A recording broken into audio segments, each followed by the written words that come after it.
Hello everyone and welcome back to my Addison web series, and this one is what is Addison's. Now when you do get first diagnosed with Addison's, the doctors do explain to you what your Addison's is, how it is how it happens, what affects you, what happened in your body, and what all the scenarios that played out to give you your Addison's. But in this web series you will see that I'm going to give you by a patient's perspective as well as a medical perspective on what Addison's is and how it affects you. But in this video the topic is what is Addison's disease.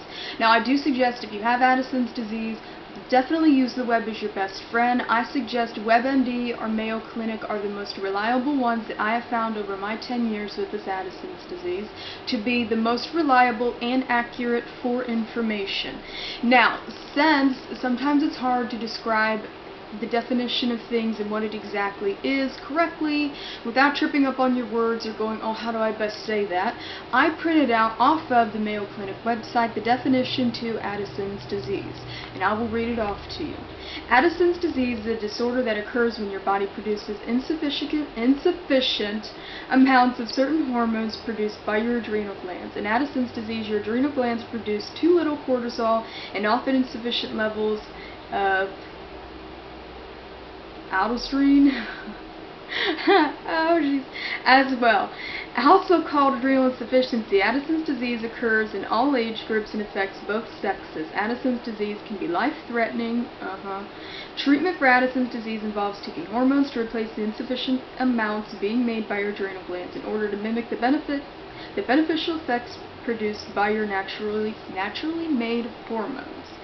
Now, the symptoms to the Addison's disease, just in case if you think you may have it or may not have it. The symptoms, Addison's disease usually develops slowly, often over several months, and may include muscle weakness and fatigue, weight loss and decreased appetite, darkening of your skin, which is called hyperpigmentation, low blood pressure, even fainting, salt craving, definitely, low blood sugar, which is hypoglycemia, nausea, diarrhea, vomiting, muscle or joint pain, irritability, depression, body hair loss, or sexual dysfunction in women.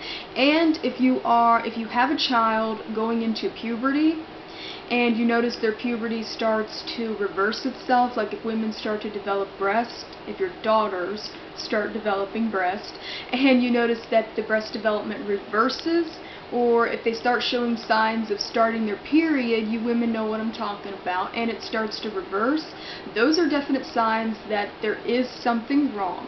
Mind you, it may not be Addison's disease because there could be hormone shifts, other different things, but it is something to look out for. They don't name that here because people who usually get Addison's disease are in their 30s and 40s. It's very rare for somebody to be a child and get Addison's disease.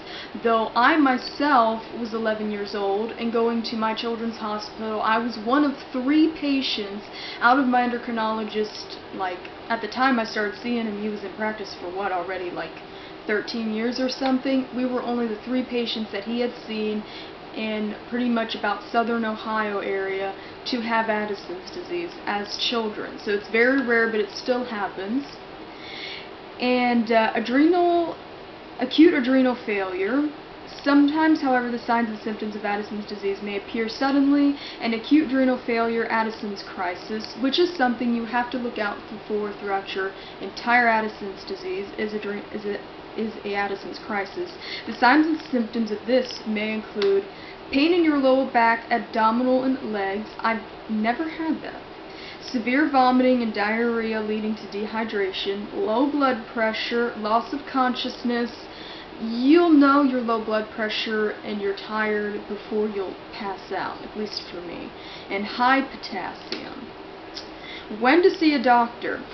Anytime you have weight loss, severe darkening of skin, you're really tired, you have trouble getting up off the couch, you don't have an appetite, see a doctor immediately for any of those, or if your child has it too. But here, when they say to see they named a couple things that I did. When to see a doctor, darkening of skin, hyperpigmentation, and don't play it off if it's summer and you get like a really good tan going. No. If you're out in the sun for one day and you're like, chocolate? No, that's not normal. severe fatigue, yes.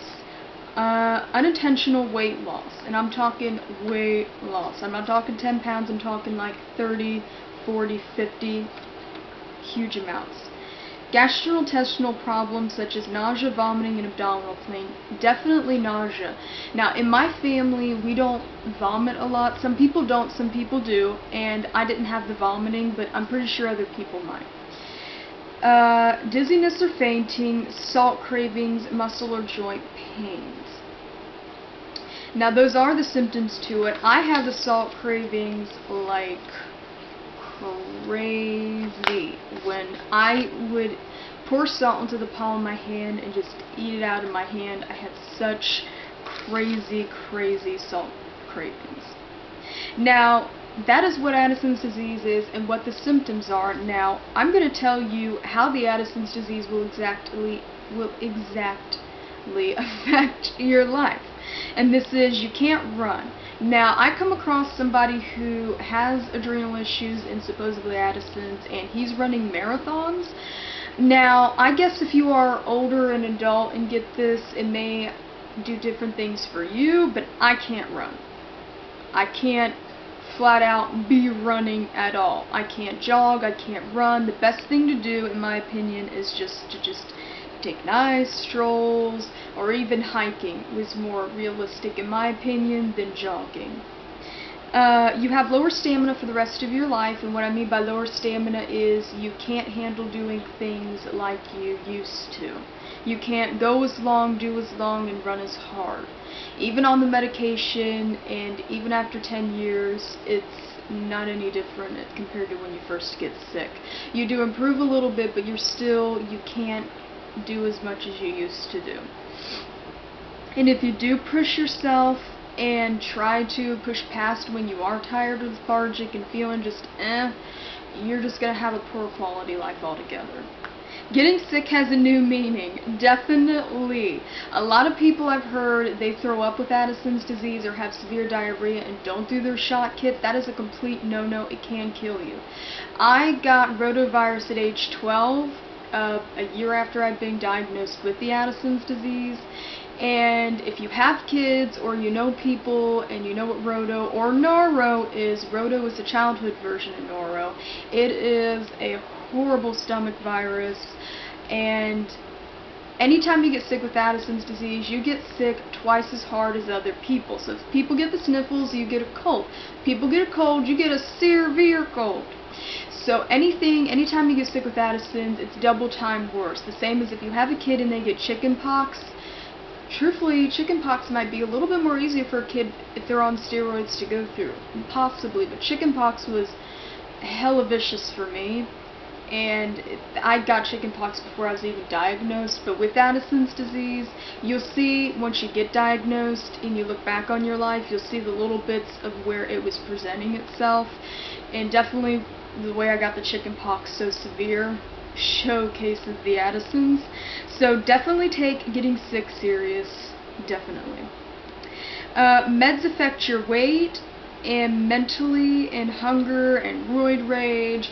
You get so hungry with steroids, you could eat a shoe. You're just so hungry. You're like, I just ate this big plate of food and now I want to go eat another big plate of food. You just want to eat and eat and eat, and buffets look like a challenge that you're willing to fight because you're just hungry.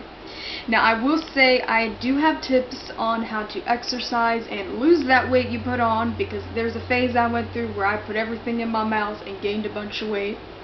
And I do have tips and tools to help you lose the weight and reteach your body on what true hunger is again, because the steroids will mess with you. Mentally, roid rage is not a lie. Roid rage is very real, but if you don't use it as an excuse to be a bitchy person, then you can know the signs and how to kind of rein it in. Long-term damage, basically there's a lot of health problems that will accompany Addison's disease. I do have a video discussing that completely coming up, but there's a lot of long-term effects that Addison's will give on your body and other health issues that can accompany it. And it's very, very hard to get people to understand why you can't do things that you used to do before you got Addison's disease. I have a video talking about that. It's kind of funny because, you know, I'm trying to do all these videos to break it down for you. But I do have videos discussing a lot of these topics more in depth for you. I'm just making mention of them now. And it is very hard to get people to understand Addison's disease, and it's just very, very hard. Now, your body does not heal like it used to. You know, with Addison's disease, if you break a bone, you're supposed to give yourself an injection and go by ambulance to the emergency room, because a broken bone can kill you with Addison's disease, and that's a very, very realistic thing to take seriously. And your body doesn't heal like it used to, and the fact that if you get a cut, if you get burned, other issues, other injuries, it takes a little longer for your body to heal those than other people. And after being on the steroids for a while, you will find that you bruise easier. I now going into my last year, my 9th year now, in my 10th year this year, going into my 11th year next year, you bruise a lot easier. You barely bump something and you got a bruise. Speaking of such, I bumped myself yesterday and I got to see what kind of bruise that gave me in a minute. So definitely it takes longer for your body to heal. Same with colds and flus. It takes even longer for your body to recuperate and heal from those. So that's pretty much what Addison's is and how it affects you a little bit. Like I said, I'm going to make mention of certain things throughout videos that I will tell you to reference you to other videos if you want to hear in depth. So that way I can keep all these videos brief and simple, so definitely stick around. And a couple little fun facts of Addison's disease. It's more common in dogs here in America than it is people. Now, how does that make you feel? You're like, well, I'm not a dog, I'm a person. But it's more common in dogs than it is people. You know, I find it funny, but then I'm kind of like, yeah, I'm not a dog. And I don't even like dogs, I'm a cat person, so it's kind of like, And another little fun fact, the president, JFK, John F. Kennedy, had Addison's disease as well. Though he got diagnosed at a normal age of when people usually get diagnosed with Addison's disease. I kind of joke, even though it's twisted, and I love JFK as a president. I always do a twisted joke that I don't have to worry about dying of Addison's disease, I have to worry about getting shot. I know that's not a tasteful joke, but I always joke like that. It's not tasteful, please don't hate. But I always do that stupid joke because, you know, he never was in the public eye long enough to show people the long-term effects and how it will slowly kill you. And that's not pleasant to say. But anyways, like I said, stick around for more Addison's disease videos. And like I said, I will trip up on my words throughout all these videos. And if you stick around and watch all of them, you'll understand why. Or if you go ahead and skip to health problems that accompany Addison's disease, you'll understand why I'm tripping up on my words. Because there's a few issues that come along with it. That'll drive you crazy. So pretty much thank you for watching, and I will see you in the next video.